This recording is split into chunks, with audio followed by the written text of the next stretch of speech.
E aí galera, sejam bem-vindos a mais um vídeo aqui no canal. E hoje o tema é física termologia. Eu não sei aí onde você tá, quero até que você comente aí embaixo se tá esse baita frio igual tá aqui no litoral de São Paulo. Tô até gravando de casaco, muito tempo que eu não gravo de casaco, mas vamos lá então, por homenagem a esse friozinho, a gente vai entender aqui como funcionam as trocas de calor por meio de um exercício da IAN de 2017. Então já vai deixando o like aí, se inscrever no canal se ainda não é inscrito, porque logo tem a prova da IAN, vou fazer a prova da IAN e vou trazer aqui no canal o resultado, tá bom? Então vamos lá resolver, mas antes, é claro, se você está buscando algum cursinho para você estudar, eu estudo com estratégias militares, bastante gente pergunta qual cursinho eu faço estratégias militares, e para você que quer começar a estudar com estratégia, tem um cupom para você que é Quero Ser Aprovado. Se você usar esse cupom, você tem 20% de desconto na compra de qualquer pacote, tanto do estratégia militares como do vestibulares. Então, para qualquer aí que você quiser estudar, é só usar Quero Ser Aprovado como cupom, que você tem 20% de desconto, beleza? Então,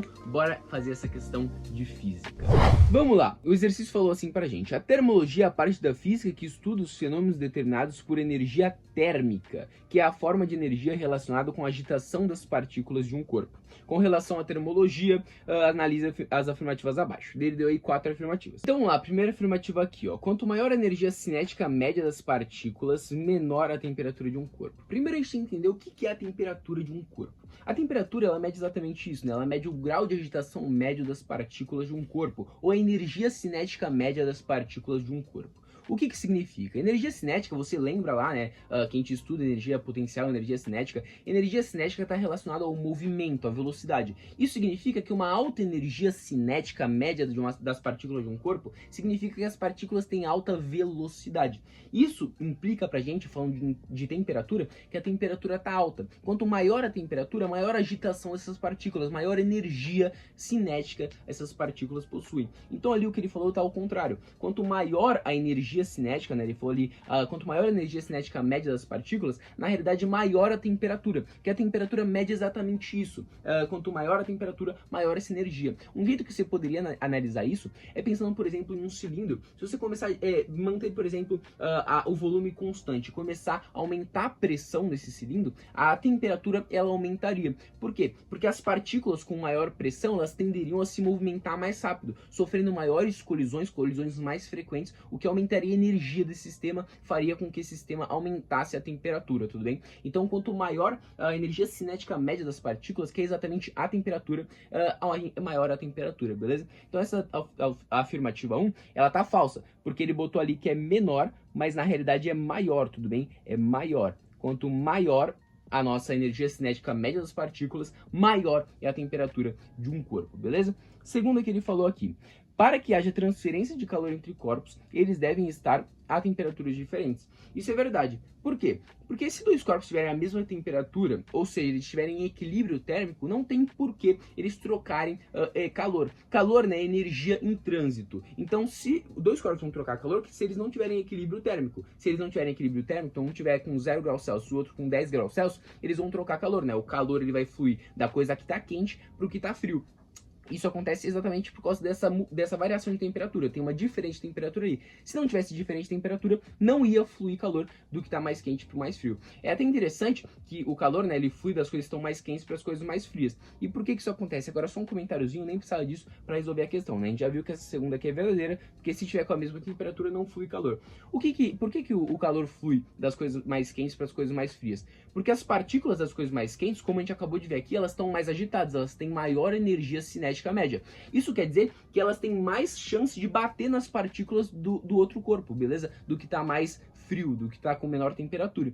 E como elas têm essa maior chance de bater nas partículas do outro corpo, isso faz com que elas transfiram energia para outro corpo. Então, como a probabilidade é maior de um corpo que está com maior temperatura as suas partículas baterem nas partículas de um corpo que tem menor temperatura, isso faz com que o corpo de maior temperatura transfira energia para o que tem menor temperatura, e não o contrário. Então quer dizer que para você, não é impossível que a temperatura passe de um corpo mais frio para um corpo mais quente, ou seja, não é impossível que você coloque sei lá, um gelo na sua mão, em vez de você esquentar o gelo, né, o gelo esquenta sua mão. Isso não é impossível, isso só é altamente improvável, porque as moléculas da sua mão ali, as partículas que compõem a sua mão, elas têm uma agitação muito maior, o que faz a probabilidade delas baterem nas partículas do gelo serem muito maior, então a probabilidade de você transferir energia para o gelo e não o contrário é muito maior. Eu dei só uma divagada aqui, porque esse assunto é muito interessante, mas é só para mostrar que na realidade o que ele falou aqui tá certo, porque se não tiver variação de temperatura, não vai ter transferência de calor, e nesse papo mesmo a gente já matou a primeira alternativa de novo,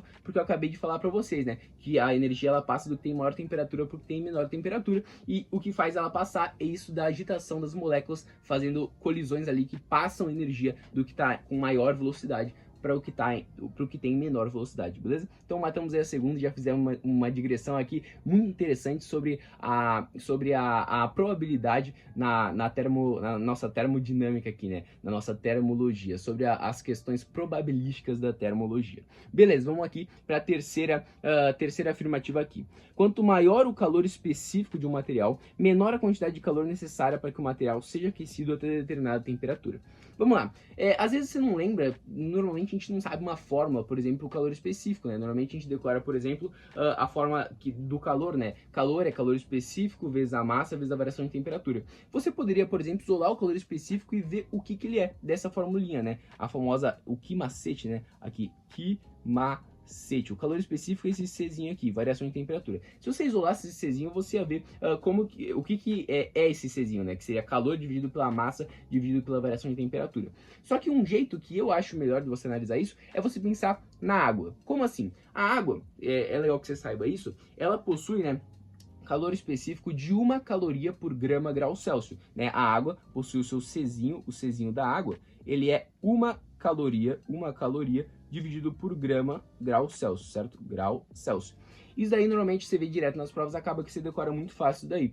E o que acontece? O que significa? Significa que a água, ela precisa de 1 caloria, caloria é energia, certo? Caloria é igual você falar de joules, você fala de calorias, você fala de energia. Então a água, ela precisa de 1 caloria, que é uma unidade de energia, para aumentar em 1 grau Celsius 1 grama de água. É isso que essa unidade está falando aqui pra gente. Quando você tem 1 caloria de energia, você consegue aumentar 1 grau Celsius de 1 grama de água.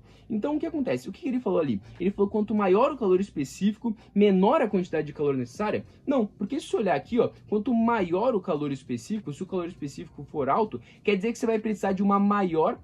aqui é caloria, né? Apaguei sem querer. Quer dizer que você vai precisar de uma maior quantidade de calorias, uma maior quantidade de energia para conseguir mudar mudar ali a temperatura de 1 grama daquela substância. Isso significa que essa afirmativa aqui está errada, porque quanto maior o calor específico, maior energia você vai ter que dar para aquela substância para que ela mude de 1 grau Celsius, beleza? Então é só você olhar, eu pelo menos prefiro fazer assim, olhar aqui pela água, pelo calor específico da água e perceber que se, por exemplo, se ele fosse 2, isso faria com que ele precisasse de 2 calorias e não mais uma para mudar de 1 grau Celsius 1 grama. Isso significa que precisaria de mais energia e não menos energia, igual ele falou ali pra gente, certo? Ele falou que quanto maior o calor, menor a quantidade, quanto maior o calor específico, menor a quantidade de calor necessária. Mentira, é ao contrário. Quanto maior o calor específico, maior é a quantidade de calor necessária para você aumentar de 1 grau Celsius 1 grama daquela substância, beleza? Aqui é 1 caloria por grama grau Celsius, é o nosso calor específico da água. Legal, então essa daí tá falsa. E a última. No Sistema Internacional de Unidades, a quantidade de calor transferida de um corpo para outro é medida em joules. Essa daí foi só para dar mesmo, porque, obviamente, a nossa unidade do Sistema Internacional é joules para falar de energia. Sempre joules. Você pode usar outras unidades, como calorias, por exemplo, que é o que eu usei aqui. Normalmente, quando a gente brinca aqui, na termologia, a gente acaba usando muito calorias, né? Só que o joule, que é aproximadamente 4,2, né? 1 caloria, 4,2 joules aproximadamente. Só que normalmente a gente usa muito mais calorias nessa parte da física do que joules. Mas a gente sabe, pelas outras partes da física, principalmente o negócio de energia cinética, energia mecânica, que o joule é a unidade do Sistema Internacional para energia, beleza? Então essa afirmativa tá corretíssima, é o joule ali, e só um comentário, o joule ali tinha que estar escrito com letra maiúscula, né? Beleza, então a gente tem afirmativas corretas 2 e 4, que é exatamente o nosso gabarito aqui, letra D, beleza? Letra D. Eu acho que essa questão aqui a gente poderia ter resolvido ela de uma forma muito mais rápida, certo? Só lendo e falando sim ou não, mas eu resolvi bater um pouco esse papo com vocês sobre essas especificidades aí da termologia, que termologia é um assunto muito interessante, ainda mais quando você começa a estudar essas partes mais probabilísticas aí da termologia, beleza? Espero muito que você tenha gostado. Se gostou, deixa o like aí, comenta aí. Eu falei que tava frio quando eu comecei o vídeo, até nem tá mais frio, a gente falou aqui bastante, transferimos aqui bastante calor, né? Então, se gostou, deixa o like, se inscreve no canal e se quiser estudar com estratégias militares, não esqueça de usar o cupom Quero Ser Aprovado, que você tem 20% de desconto, beleza? Muito obrigado, um beijão e até o próximo vídeo. Valeu!